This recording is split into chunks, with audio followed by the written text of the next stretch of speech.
And we are here at, well, not at the Kingdom of the Planet of the Apes, at San Diego Comic-Con with, go ahead and introduce yourself. Hey, my name is Casey Pike. I'm the visualization supervisor on the Apes film. Okay, so how's your Comic-Con going? I know we're just getting started, but how's it? Ooh, yeah, I got a little bit of time after our tech check yesterday to explore the floor a little bit. We got a little Pokemon pin for my son, and I'll be back down there hopefully tonight to pick up something for my daughter. Is this your first, or have you been here before? No, I've been here twice before. The first time we talked a little bit about our work on War for the Planet of the Apes, okay. And the second time for the Batman. Yeah, so let's talk about the Kingdom of the Planet of the Apes. Yeah. As a visual supervisor, how do you make the world that we, the viewers, already know look different, but it's still the same world? Yeah, so I think that a lot of that comes from Wes and from the art department, where there's a lot of paintings about like how decrepit are the skyscrapers and everything. But when we get into it, we build out that world, but in kind of like a low res form. It's not looking photorealistic, but it's kind of giving you the idea of like the broken down landscape and such. And when it comes to the climb at the beginning of the movie, where they're climbing up that skyscraper, we went through so many different versions of like what that skyscraper looks like and what how they track all the way up there. And it even continued to change after we had wrapped on it with Weta Digital. Okay, so there it is. You can watch it at home now. Thanks a lot. Thank you very much. So the Geek Speak Show at San Diego Comic-Con, and go ahead and introduce yourself to the camera. I'm Eric Winquist. I was the visual effects supervisor for Kingdom of the Planet of the Apes. So how's your Comic-Con going so far? Only just got here, but it's looking cool so far. Is it your first? Or have you been in It before? is my first Comic-Con. Yeah. What do you think so far? It's beautiful. Is it as big as people say it? Well, I tell you what, Bigger? the traffic was hell getting here.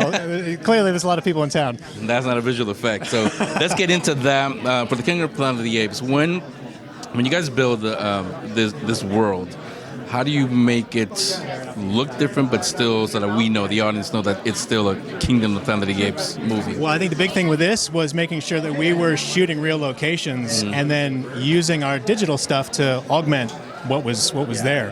The big trick with this was throwing in little hints, anywhere from like little hints to fully replacing aspects of that landscape to make it look like a world that we might recognize, the skyscrapers and whatnot. But the fact that if you blinked, if you didn't look closely enough, you might almost assume they're like big columns of rock or something. That was kind of the goal. Yeah. So again, you can watch it at home now. So thanks a lot for your time. Enjoy Comic-Con. Thank you. So here with Peter Macon. Peter, how are you doing? I'm good. How are we doing? So talk about how you work as a team with the visual effects. How you get your performance out of you, or vice versa. How does that work?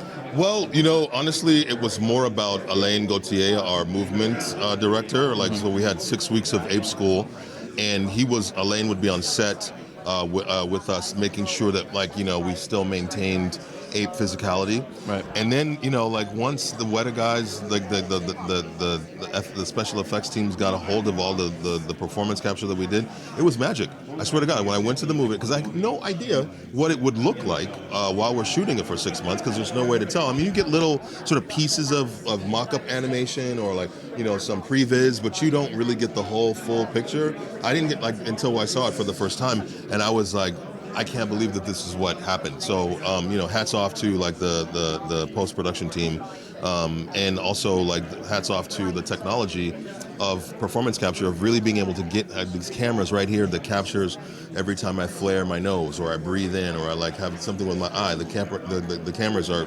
catching all of that. Yeah. So, it was a great marriage of performance and technology. Yeah, you've done some character work where we can't see your face. Are you still as surprised when you see the final outcome? You sound like my mom right now. She's like, how can you do it?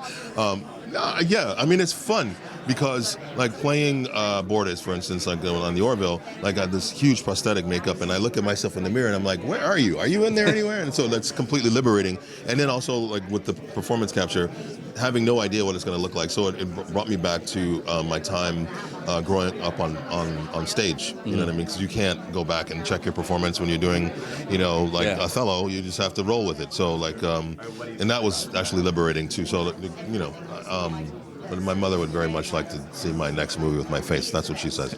Mom, I don't know. Thanks so much for your time. Thank you so much. So here we are with, go ahead and introduce yourself real quick. I'm Freya Allen, and I play May in Planet of the Apes. Yeah, and now for you, what was the hardest part where, you know, they have to work with all this visual effects stuff? You're pretty much you. How was that for you? I mean, I basically had to shoot all my scenes with them and then without them, so that was incredibly hard and any actor's nightmare. But, you know, I was excited to try and conquer the challenge. Yeah, which as an actor, you think would be kind of like, so what you do, you play pretend, but how hard is it really to work with? Do you work closely with the visual effects team? I mean, you play pretend, but you don't usually play pretend and have to, like, talk to nothing. You know, I've had to fight nothing, you know, fight monsters that aren't there and things like that, but having a conversation with no one in front of you, like staring at a bush, is a whole other level of pretend. Yeah, thanks a lot for your time. Thank you very much.